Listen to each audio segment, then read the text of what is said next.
In a league synonymous with excess, where teenage millionaires routinely bankrupt themselves on diamond chains and depreciating supercars, a shadow class of superstars operates differently. From billionaires hunting for Wi-Fi signals to finals MVPs driving rusted trucks, these are the 10 extremely rich black NBA players who famously live like they are poor. Number 10. Trey Burke, the $5,000 man.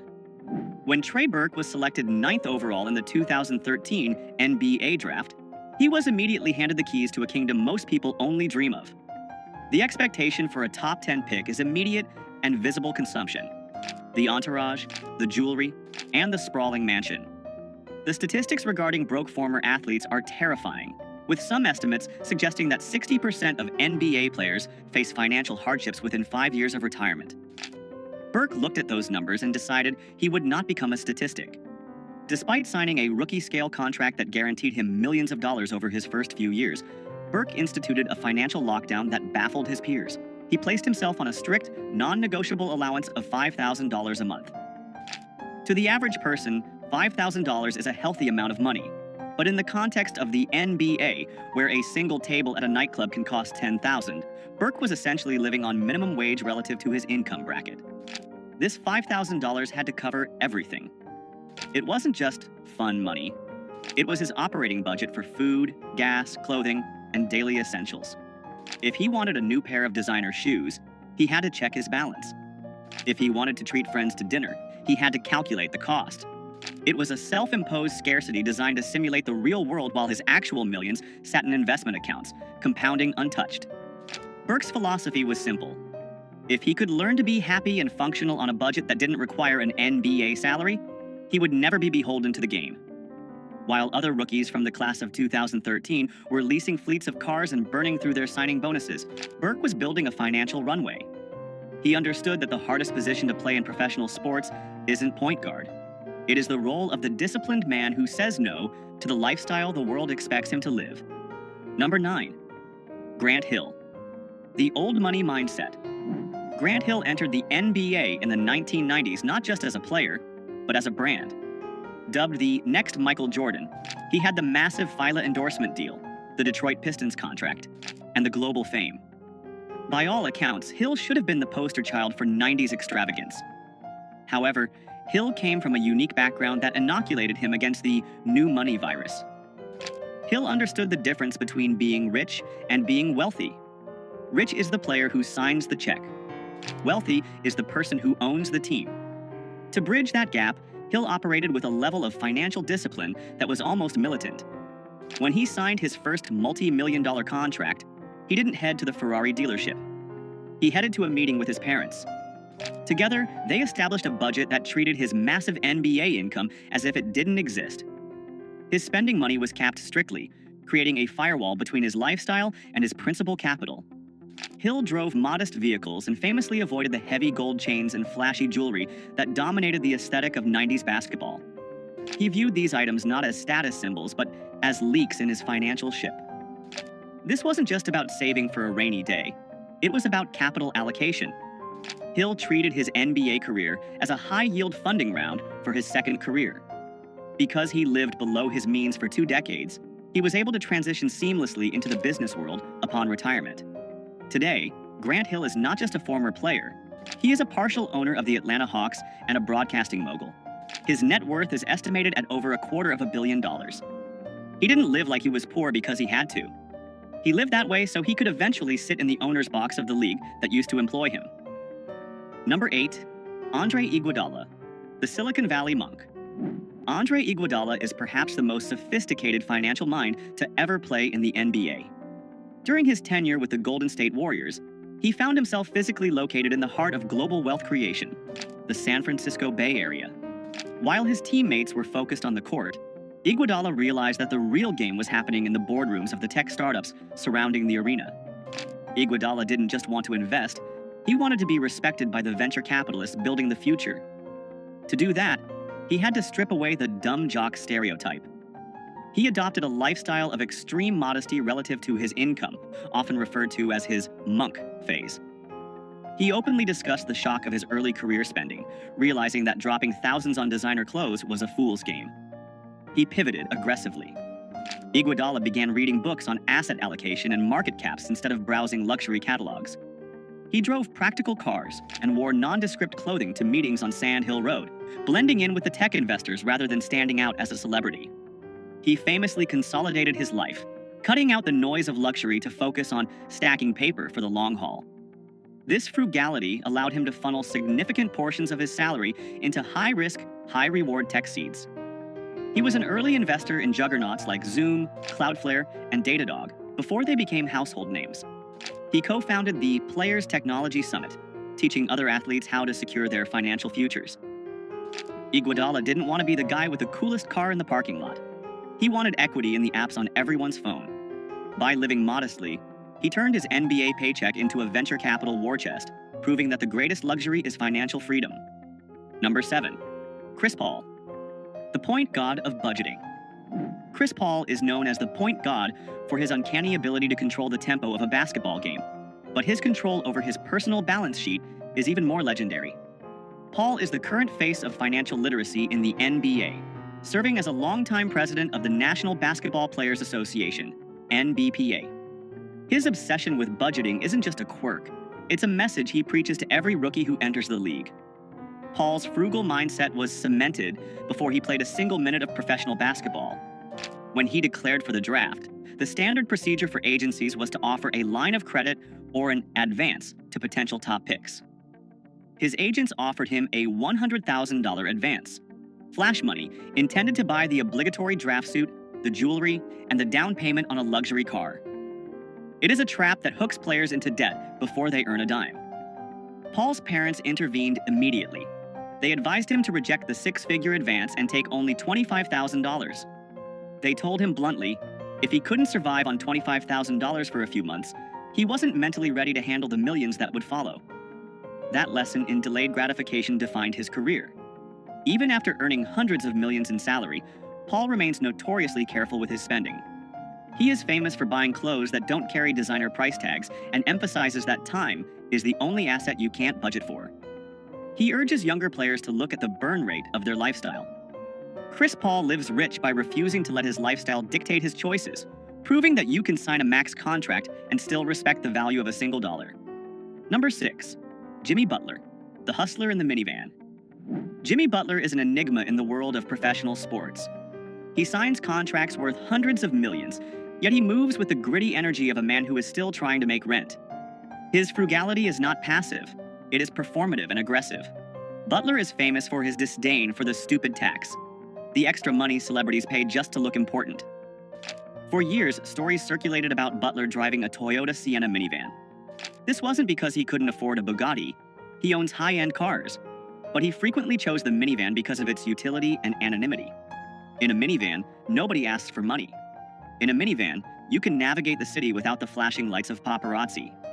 It was a strategic choice to live below the radar. But the absolute peak of his poor mindset occurred during the 2020 NBA bubble in Orlando. While other multimillionaire players were complaining about the amenities and the food, Butler saw a gap in the market. He realized there was no premium coffee available on the Disney campus. Using his own espresso machine and beans he brought in, he started Big Face Coffee. He operated out of his hotel room like a college dorm hustle. But here is the genius. He charged $20 for a cup of coffee. It didn't matter if it was a small, a medium, or a large. It didn't matter if you were a fellow superstar or a coach. The price was $20, cash only. He was grinding beans and obsessing over cash flow, genuinely excited about making a few $100s a day, despite earning over $30 million a year on the court. He didn't need the money, he needed the hustle. Butler lives below his means because he prefers the chase of making money over the boredom of spending it. Number 5. Carmelo Anthony, the coupon king. Carmelo Anthony is one of the most prolific scorers in NBA history. A future Hall of Famer, he has earned hundreds of millions in NBA salary alone, not to mention his lucrative signature shoe deal with Jordan Brand. He has the means to buy entire grocery store chains, let alone the groceries inside them. And yet, if you were to stand behind him in a checkout line, you might see him scanning a digital coupon. Melo has openly admitted in interviews, including a notable sit-down with CBS Sports, that he is a coupon clipper. To the outside observer, this seems absurd. Why would a man with a net worth rivaling the GDP of a small island nation Care about saving 50 cents on paper towels or getting a discount on a box of cereal? The answer lies in his background. Growing up in Baltimore, Anthony saw how quickly money could vanish. That early exposure to scarcity created a permanent filter on his spending habits. For Mello, using a coupon isn't about the 50 cents. It's about the principle of value. It is a refusal to be overcharged simply because he has the capacity to pay. He advises younger players to count the pennies, searching for deals on hotels and essentials even when they don't have to. But don't mistake this for being cheap. It's about allocation. While he saves on groceries, he pours millions into Mello 7 Tech Partners, his venture capital firm that invests in digital media and consumer technology. Carmelo proves that true wealth is knowing when to spend big on equity and when to save small on eggs. He refuses to let the celebrity surcharge eat into his family's legacy. Number 4. Tim Duncan, the Oldsmobile icon. Tim Duncan is the patron saint of boring wealth. In a league of peacocks, Duncan was a tortoise, slow, steady, and armored against nonsense. His 19-year career with the San Antonio Spurs brought him 5 NBA championships and over $240 million in salary earnings. Yet, if you saw him at a gas station in San Antonio, you would assume he was an IT manager on his way to a casual barbecue. Duncan famously rejected the fashion runway culture of the NBA. He wore oversized flannel shirts and baggy jeans that looked like they were purchased from the clearance rack of a big box store. He didn't wear them to be ironic. He wore them because they were comfortable, and he saw no logic in replacing clothes that were still functional. His approach to cars was equally utilitarian but passionate. While his teammates were leasing the latest Bentleys and Rolls-Royces, Duncan was often seen driving a customized, but decidedly unflashy, Oldsmobile. This wasn't because he hated cars. In fact, he loved them so much he opened his own auto shop, Blackjack Speed Shop. But he viewed cars as machines to be worked on, not status symbols to be displayed. His poverty lifestyle was actually a masterclass in indifference. He simply did not care about the opinions of others. He didn't need a stylist. He needed a rebound. He didn't need a VIP section. He needed a quiet dinner. This lack of ego in his spending protected him from the sharks that circle NBA stars. Tim Duncan didn't just save money. He saved energy.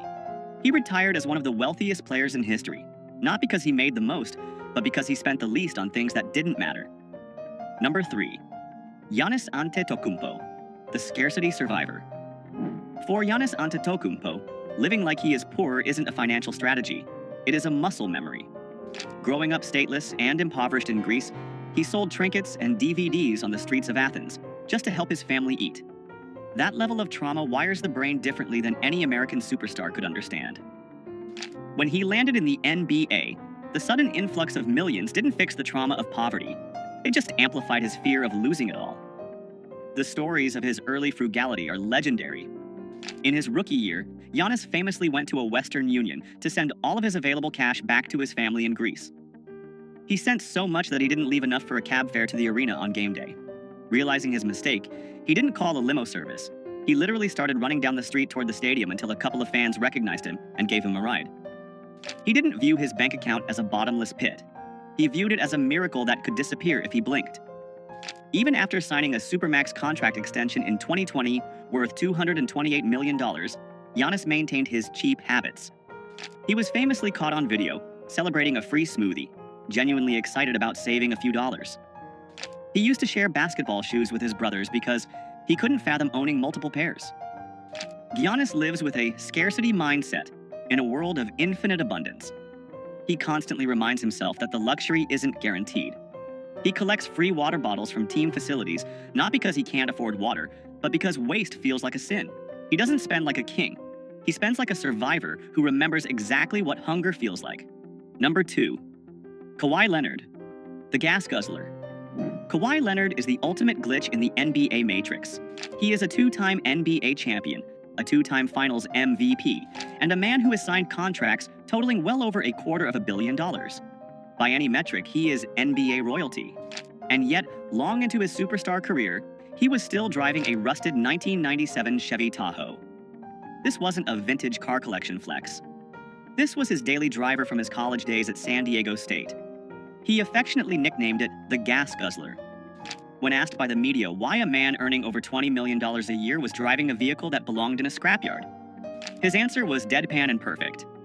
It runs and it's paid off. That sentence sums up the entire philosophy of the richest frugal players. It works, so why change it? But the story gets even better. Kawhi Leonard, a man with a 9-figure net worth, once legitimately panicked because he lost his stash of coupons for Wingstop. He wasn't worried about the cost of the wings. He was stressed about losing the deal. He loves the mango habanero flavor, but he loves the value proposition even more. He approaches his finances with the same robotic, emotionless efficiency he uses to defend the best players in the world. No flash, no drama, no wasted motion. Kawhi Leonard lives in a tax bracket where he could buy a Wingstop franchise every week, but he prefers the satisfaction of getting a free meal because the coupon says he earned it. He proves that being rich doesn't mean you have to be wasteful. Number 1. LeBron James, the billionaire penny pincher. And finally, we arrive at the king. LeBron James is not just a rich basketball player. He is the first active NBA player to be officially certified as a billionaire by Forbes. He owns the Spring Hill Company, he has equity in Fenway Sports Group, owners of the Boston Red Sox and Liverpool FC, he owns pizza franchises, and he has a lifetime deal with Nike. His empire is vast, his reach is global, and his wallet is practically bottomless. And yet, he is arguably the cheapest player in the history of the league when it comes to small expenses. This isn't a rumor, it is a locker room fact confirmed by his best friend, Dwyane Wade. LeBron James, the man who could buy a streaming service outright, refuses to pay $4.99 a month for ad-free Pandora. He listens to commercials. He sits in the gym, lifting weights, waiting for a 30-second ad to finish rather than spending $5. But it goes deeper. LeBron famously refuses to turn on data roaming on his phone when he travels internationally. If there is no Wi-Fi, the king goes dark. He will walk around a foreign city, hunting for a free signal like a backpacker on a budget. Gabrielle Union, Dwyane Wade's wife, has joked about LeBron's refusal to use data, noting that he waits until he hits a Wi-Fi zone to send texts. He has admitted to being cheap with his personal day-to-day spending, despite donating tens of millions to charity and building an entire school for at-risk kids in Akron. And that is the ultimate lesson. LeBron James isn't cheap because he loves money. He's cheap because he hates waste. He understands that becoming a billionaire isn't just about the big checks you cash, it's about the millions of tiny leaks you plug. He treats $5 with the same respect he treats $5 million. He lives like he's poor in the small moments, so he can live like a king in the moments that change history. From Kawhi Leonard's rusted Tahoe to LeBron James's relentless battle against data roaming charges, these players prove that true wealth isn't about what you spend. It's about what you keep. Which of these frugal flexes impressed you the most? Let us know in the comments below. Make sure to like and subscribe to Black Status for more deep dives into the mindset of the ultra-wealthy. We'll see you in the next one.